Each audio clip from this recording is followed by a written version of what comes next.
This assessment reminds us that the acid-catalyzed addition of water is not stereospecific, but that hydroboration is, and asks us why that might be, suggesting that there are two reasons.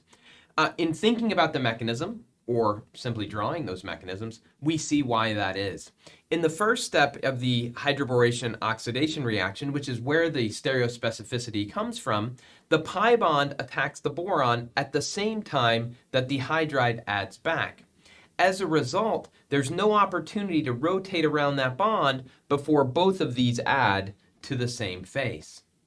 Let's look at the addition of H3O plus, or the sulfuric acid water.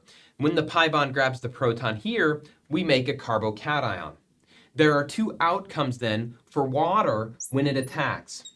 Two reasons that there will be reduced stereospecificity. One is that this carbocation is planar, so water can attack from the front, we'll show it like that, or from the back. There's a second reason. Whereas here we mentioned that there can't be rotation around this bond before both bonds to the boron and the hydrogen have formed, here we have simply a single bond. And there can be free rotation. And that free rotation can happen before water has had a chance to attack from either face. So the two reasons, as in summary, the planar carbocation can be attacked from either face, and the bond can rotate prior to that attack. For both of those reasons, the acid-catalyzed addition of water is not stereospecific.